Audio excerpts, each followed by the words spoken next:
Hi everyone, welcome to my blog for the week 3 assignment for Concordia. I look forward to seeing your comments on Blackboard. My first attempt, the blog actually got a little too long, so I'm going to try to speed this up a little bit, and I'm going to try to attempt with this blog to describe my version of multicultural education definitions, along with the various models offered up by various authors from their research. Howe and Lisi, from the textbook that we use, state that America is perhaps the most multicultural of countries in the world. So I think designing and implementing curriculum today requires a much deeper and better understanding from the educator than in years past. And by that, I mean this baby boomer when I went to school. So let's take a walk down memory lane. So, my history. I'm 58 years old.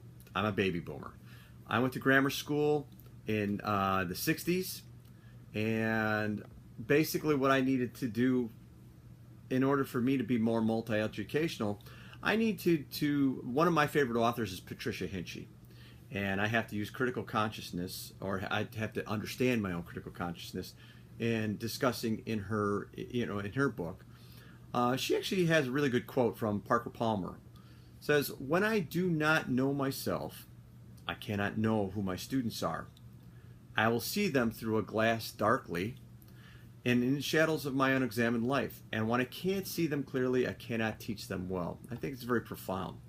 So how does my past influence my approach? And as I said, I went to the grammar school in the 60s, where the only real cultural difference was, hey, you're either Polish, you're Irish, or Italian. I think you get the picture here. Students were all in middle class. Most of the homes were stay-at-home mothers and very Christian in background, whether it's Lutheran, Catholic, just Christian. So when we learned history, you can imagine it was from the white Anglo version. Columbus discovered America. We pushed the Indians out so that we can move west. We won the West.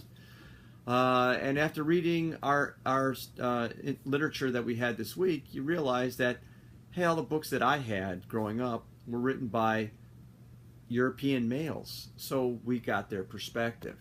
However, in chapter 3 of our textbook from Howe and Lisi, describes a whole different perspective. I learned about, you have to look at America from the Indian perspective. When the Chinese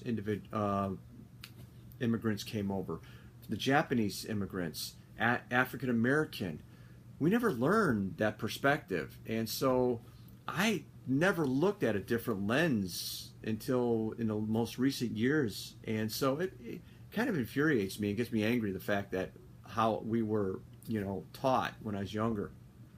It wasn't even until high school that I had African American instructors. All my teachers were Caucasian back then. And in high school, only 1% of our population was African American. It wasn't until really I got into college that I started to learn more about inclusion. I went to college in the late 70s, early 80s, and it was generally, Graham and Sleep stated, it is generally accepted that the notion of inclusion derived from practices of mainstreaming or integrating students with disabilities on a regular schedule, or regular schools. That was the time I lived that part when they started to integrate mainstreaming and Title IX, when boys and girls had gym together. In chapter 4, the authors Howe and Lisi talk about the impact of policy. It was amazing how the policy affected curriculum. The teachers had to learn, in physical education, had to learn how to mainstream students that had physical disabilities, or how to blend boys and girls in activities so that people didn't get hurt. This is where I began to hone my skills and to adapt activities for everyone. But it really wasn't until I got to Northwestern that I started to learn. We had a lot of international students coming through the program, and so I had to learn different cultures. Even within the construct of the United States, you had students from Washington, Florida, California, Maine, and we had different cultures. So that's where I started to learn how to improve my abilities to connect with everybody. So what's the moral of my story, of my history, is that I started off very, one-dimensional. However, I spent my career reprogramming and trying to learn a better way. In fact, one of my favorite quotes from our textbook that we use is from former President Obama. It says, Scripture tells us that we shall not oppress a stranger, for we know the heart of a stranger. We were strangers once, too. My fellow Americans, we are and always will be a nation of immigrants. We were strangers, too. And that's very profound. I really enjoy that, because it comes down to the fact that we all were immigrants once. And that's why in one of my previous discussion board posts, I talk about Elvis Presley and Walk a Mile in My Shoes, because I think that song says it all. You need to look at other people through their lenses to get a better understanding. So what is multicultural education? Different authors posit different perspectives on what multicultural education is. Different, but however, Howe and Lisi sum up different authors' points of view with the following. Multicultural education is a model of education that recognizes the significant influence of culture on teaching and issues of social justice and equity as part of complete education. Sonia Nieto and Patty Bode provide their definition as a process of comprehensive school reform and basic education for all students, a rejection of discrimination, and fusion of multicultural education throughout the curriculum and instructional strategies, including interactions among teachers, students, and parents. James Banks described having three-part of a process. Talks about incorporating the idea that all students, regardless of their gender, of social, ethnic, racial, or cultural characteristics, should have equal opportunity to learn in school. Reform movement designed to make major changes in schools and other educational institutions so that students from all social classes and genders and racial cultural groups have equal opportunity to learn. It's an ongoing process whose goals would include educational equality and empower academic achievement. What I like most is the last one was Christine Bennett describes multicultural education as an approach to teaching and learning that is based upon democratic values and beliefs and affirms cultural pluralism within cultural diverse societies and an interdependent world.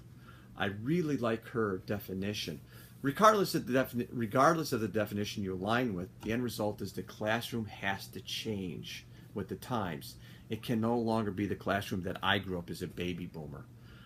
Is multicultural education one-dimensional? Not today. I think it provides a multi-dimensional when you look at various changing socioeconomic structure, political influence, and high-stakes testing. I think it's multi-dimensional.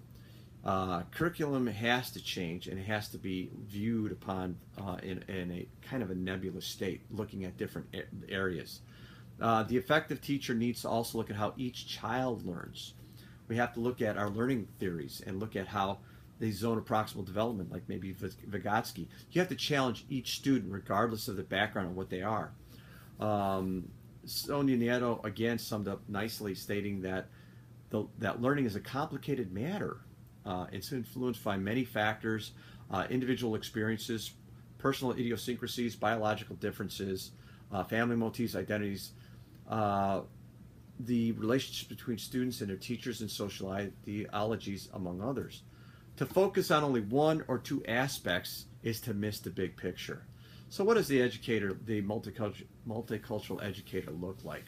Grant and Gillette list a variety of characteristics and kind of narrowed it down, saying teacher should expect that all students can achieve at a high level, believe that a critically important process for learning in a classroom through collaboration and learning communities, make explicit and meaningful connections to families and community, know and use a variety of instructional strategies that meet diverse learning needs, use experiences, cultural backgrounds. I do think policies such as No Child Left Behind has a tendency to be a hindrance if we're looking at what policy does. Putting it to practice, what I really like was James Banks developed a 4-stage model that describes levels of integration for multicultural education and curriculum. He named contribution approach, where you start to look at like the basics. You talk about contributions famous people made from that culture.